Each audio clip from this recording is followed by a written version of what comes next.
Yetta, Uprising, chapter 32, Yetta, page 292. Yetta had burst onto the ninth floor shouting, "There's a fire on the eighth floor! Get out!" But there was so much Saturday afternoon chatter, so many people crowded in between the tables and machines and towering stacks of shirtwaists, she doubted if anyone had heard her. The fire arrived only seconds later. "Get out! Go!" Yetta screamed, grabbing shocked girls and shoving them toward the stairs. Having just seen the fire fly through the eighth floor, she could look at a stack of shirtwaists and know exactly how quickly that would turn into flames.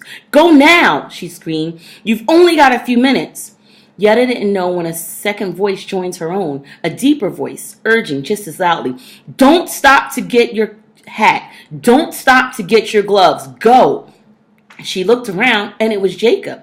He must have followed her up the stairs. "What are you doing?" she screamed at him. "The same thing as you," he screamed back. And they kept hollering, "Go, go." Together, they shoved girls into the elevator, lifted numb women to their feet. Yetta took a great joy in slapping a dazed Mr. Carlotti. "Snap out of it," she screamed at him. "Get out of here." When the smoke cleared a little with the breeze, Yetta saw Bella and Jane. Jane, what is she doing here? No time to find out. They were standing practically in the fire, so close to the fire escape that Yetta couldn't understand why they weren't climbing out. Yetta rushed toward them, ready to scream, "Just go out that window, now!" So what if the fire escape didn't go all the way down to the ground? If it got them past the eighth floor, they could climb in the windows on the lower floor escape. On the lower floor, escape that way. But when Yetta got to the window, the fire escape seemed to have vanished. There was no time to ask why or how. No time even to wonder. "Green Street stairs!" Yetta screamed. "Go!"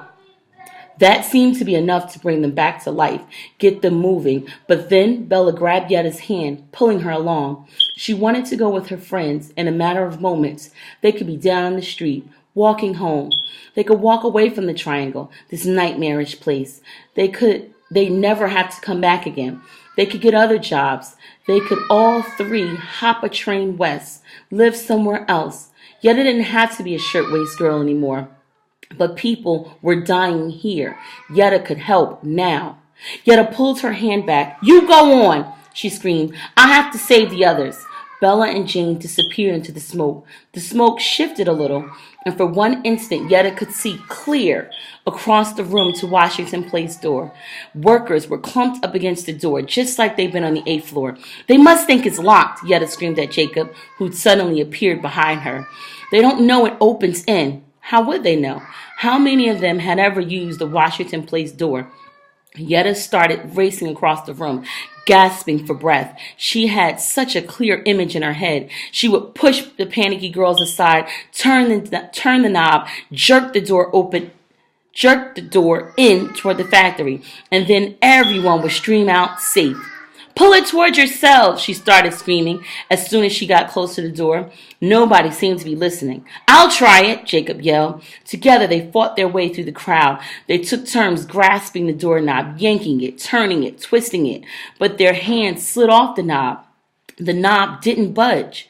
"This one is locked," Yetta yelled in Jacob's ear. It's locked." She screamed at all the other workers clustered around. "Go another way." She started pushing the girls back from the door, yelling, "Take the other stairs! Take the other stairs!"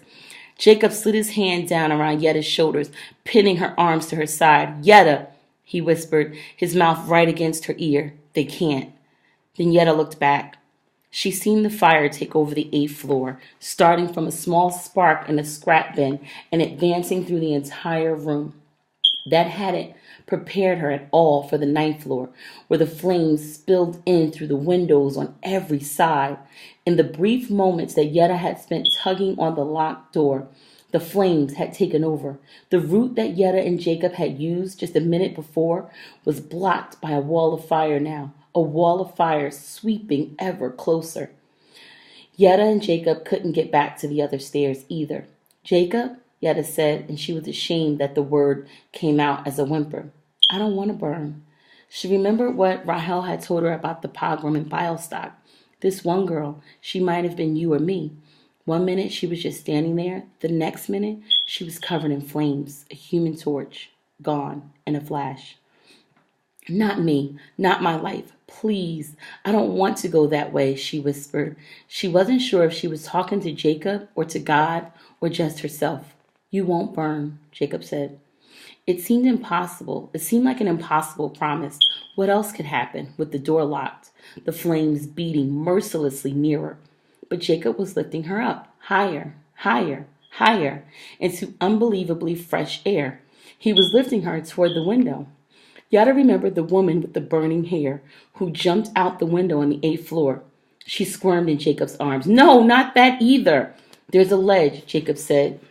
And then somehow they were both standing on the ledge just outside the window.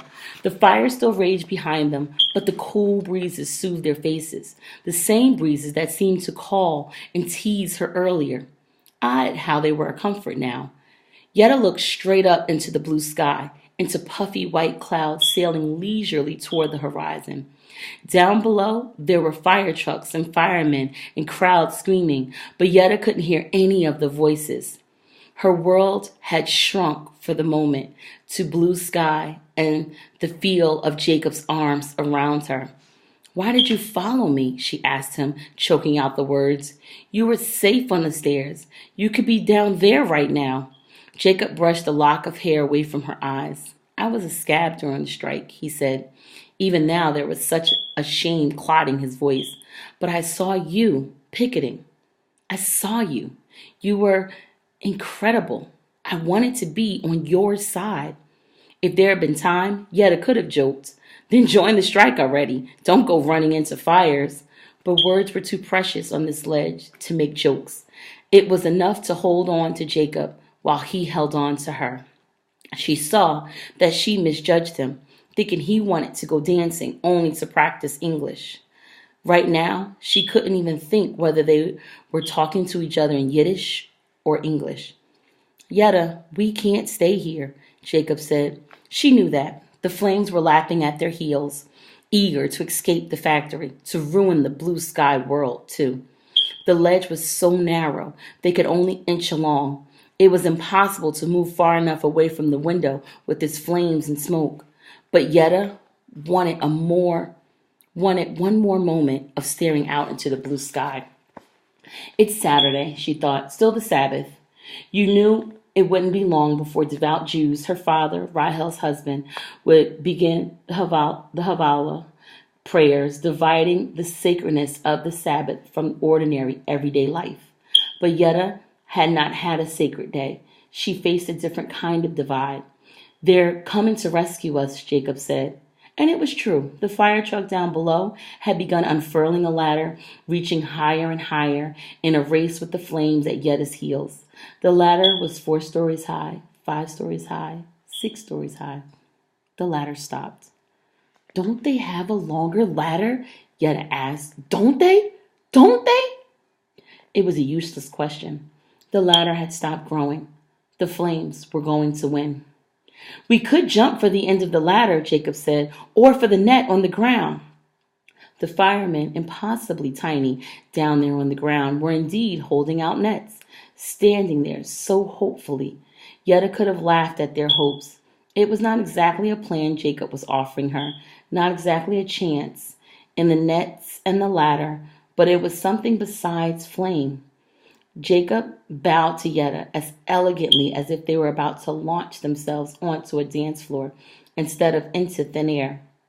He would have been a good dance partner, Yetta thought with an ache. He wrapped his arms around Yetta. She wrapped her arms around him. And then they jumped. It does not take a long time to fall to the ground, even from 9 stories up. But it felt like a lifetime to Yetta. She felt like she had passed through years of worth.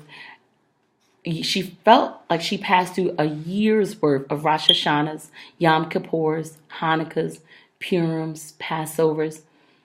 She had her regrets. Oh, Rahel, I am so sorry I was mean to you. I never met your baby, never gave your husband a chance. I shouldn't have expected you to be like me, shouldn't have thought we'd had to be the same. And oh, Jacob, what if I'd gone dancing with you sooner? She saw now that so much more was possible than she'd ever believed. She could have danced at 1,000 weddings all at once. They missed the ladder. Both of them stretched out a hand, but the ladder rung slipped past them. "There's still the net," Jacob shouted, or maybe there wasn't time for him to shout. Maybe she could only feel him thinking it. She was glad that he had his arms around her, glad that he'd helped her in the fire, glad that she wasn't alone. "Oh, Bella, you were smart to go looking for love. And Jane, you were looking for all the right things too.